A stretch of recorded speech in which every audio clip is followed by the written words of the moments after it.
정부가 광주 건물 붕괴 사고의 원인을 규명하고 재발을 막기 위한 조사위를 구성하고 첫 회의를 열었습니다.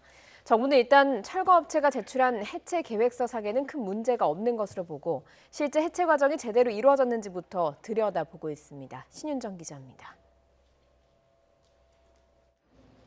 국토교통부가 광주 건축물 붕괴 사고를 유발한 원인을 포괄적으로 조사하기 위해 중앙건축물사고조사위원회를 구성했습니다. 건축물 철거 공사 허가부터 현장 시공 과정까지 전반적인 과정을 모두 들여다보게 됩니다. 지난해 5월 건축물관리법이 시행된 뒤 중앙건축물사고조사위 구성은 이번이 처음입니다. 이번 사고가 왜 일어났는지에 대한 원인 규명이 먼저일 것 같습니다. 조사위원회는 군산대 이영욱 교수를 위원장으로 산학연 전문가 등 민간위원 10명으로 꾸려져 2달간 운영됩니다. 위원회는 구성 첫날 국토안전관리원 호남지사에서 첫 회의를 하고 사고 조사 방안을 논의했습니다. 먼저 시공과 건축 구조 등으로 업무를 나누고 조사에 필요한 서류 등도 요청하기로 했습니다.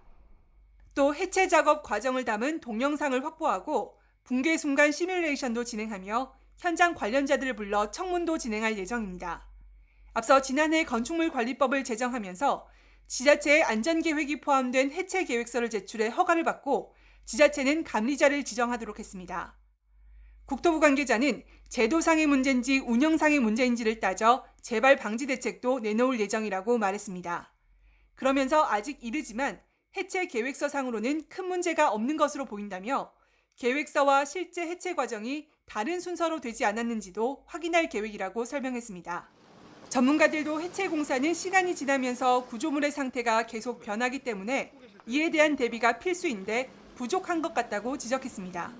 해체 공사는 시간별로 이제 구조물 상태가 계속 변합니다. 그래서 이에 대한 각별한 안전 조치가 아주 필수적입니다. 부분적으로 남아있는 구조물의 어떤 안전 조치가 미흡했다고 평가됩니다.